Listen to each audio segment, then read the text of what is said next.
Hola, mi nombre es Tiana y les voy a hablar sobre el generador de Van de Graaff. Antes de todo, debemos de saber quién es Van de Graaff. Él es un físico estadounidense que nació en Boston en el año 1901 y murió en el 1967. Tras trabajar como ingeniero e investigador en la Universidad de Oxford, él pasó en el año 1934 al Instituto Tecnológico de Massachusetts, del que fue un profesor hasta su jubilación, que fue en el año 1960. Él también realizó diversos trabajos relacionados con la física nuclear y desarrolló generadores electrostáticos de muy alto voltaje para el estudio de las partículas anatómicas. En el año 1929, él diseñó el generador eléctrico que llevaría su nombre en el Instituto Tecnológico de Massachusetts, con el fin de realizar experimentos en el campo de la física nuclear. En estos experimentos, él perseguía sacar conclusiones sobre los núcleos de los átomos a partir de colisiones. Para ello, era necesario acelerar partículas cargadas que tras alcanzar gran velocidad chocaban contra blancos fijos. En el año 1931 ya él había conseguido que dicho generador alcanzara diferencias de potencial de hasta 1000 voltios. Hoy en día nos encontramos con sistemas Peletron que pueden llegar a alcanzar voltajes hasta de 25 milivoltios. ¿Cuál fue el propósito de Van de Graaff?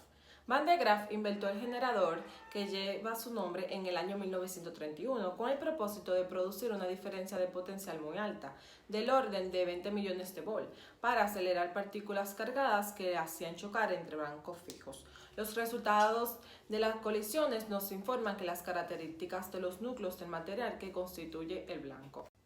¿Qué es el generador de Van de Graaff? El generador de Van de Graaff es muy simple. Consta de un motor, dos poleas, una correa o cinta, dos peines o terminales que están hechos de finos hilos de cobre y una esfera hueca donde se acumula la carga que es transportada por la cinta. En la figura que se muestra es un esquema de generador de Van de Graaff, que es un conductor metálico hueco de forma aproximadamente esférica que está sostenido por soportes aislantes de plástico que están atornillados en un pie metálico C conectado a la tierra. Una correa o cinta de goma se mueve entre dos poleas, que es la E y F. La polea F se ocasiona mediante un motor eléctrico. Dos peines G y H están hechos de hilos conductores muy finos, que están situados a la altura del eje de las poleas. Las puntas de los peines están muy próximas, pero no tocan la cinta. La rama izquierda de la cinta transportador A lo que hace es que se mueve hacia arriba y transporta un flujo de carga positiva hacia un conductor del hueco A. Al llegar a G y debido a la propiedad de las puntas, lo que hace es crear un campo suficientemente intenso para ionizar el aire que está situado entre la punta G y la cinta. El aire ionizado proporciona el medio para que la carga pase de la cinta a la punta G y a continuación el conductor hueco A, debido a la propiedad de las cargas que se introducen en el interior de un conductor hueco, cubeta de Faraday. ¿Cuál es la función del generador de Van de Graaff? En primer lugar, se electrifica la superficie de la polea inferior F debido a que la superficie del polea y la cinta están hechos de materiales diferentes. La cinta y la superficie del rodillo lo que hace es que adquieren cargas iguales y de signo contrario. La densidad de carga es mucho mayor en la superficie de la polea que en la cinta. Supongamos que hemos elegido los materiales de la cinta y de la superficie del rodillo, de modo que la cinta adquiere una carga negativa y la superficie de polea una carga positiva, tal como se ve en la figura. Si una aguja metálica se coloca cerca de la superficie de la cinta, a la altura de su eje, se produce un intenso campo eléctrico entre la punta de la aguja y la superficie de la polea. Las moléculas de aire en el espacio entre ambos elementos se ionizan, creando un puente conductor por el que circulan las cargas desde la punta metálica hasta la cinta. Las cargas negativas son atraídas hacia la superficie de la polea y se depositan en su superficie, cancelando parcialmente la carga positiva de la polea, pero la cinta se mueve hacia arriba y el proceso comienza de nuevo. Aplicación del generador de Van de Graaff. Las aplicaciones de este generador incluyen la producción de rayos X, esterilización de alimentos, de experimento de física de partículas y de física nuclear. ¿Para qué se utiliza el generador de Van de Graaff?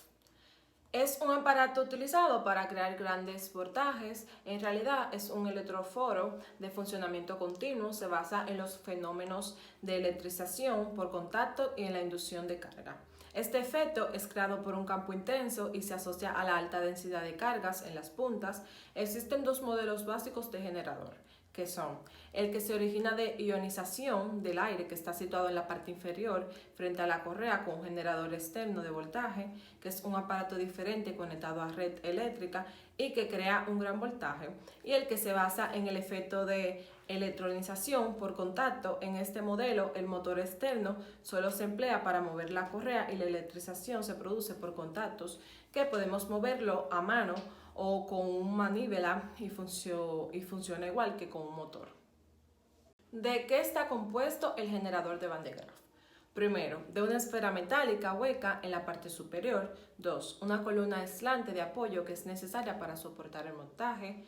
3. Dos rodillos de diferentes materiales, el superior que gira libre arrastrando por la correa y el inferior movido por un motor conectado al eje. 4. Dos pendimetálicos para ionizar el aire, el inferior está conectado a tierra y el superior al interior de la esfera. 5. Una correa transportador de material aislante. 6. Un motor eléctrico montado sobre una base aislante cuyo eje también es el eje del cilindro inferior. En lugar del motor se puede poner un engranaje con manivela para mover todo a mano. Ahora le voy a decir algunos trucos para afinar su funcionamiento.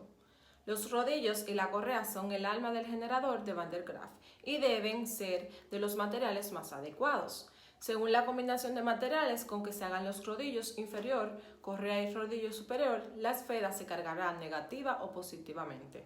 Si el inferior es de aluminio, el superior de plástico y la correa de caucho sin grafito, la esfera se cargará positivamente. Los rodillos deben ser más anchos por el centro que por los lados para que la presión sobre la correa elástica descienda del centro a los lados y haga que ésta no escape al girar. También la correa debe ser lo más fina posible para que su propia masa no la bombe al girar y la fuerza centrípeta originada no la impulse hacia los lados haciéndola oscilar. También la cinta debe de ser de color claro porque las oscuras tienen carbono y esto las hace conductoras y no aislantes. Muchas gracias.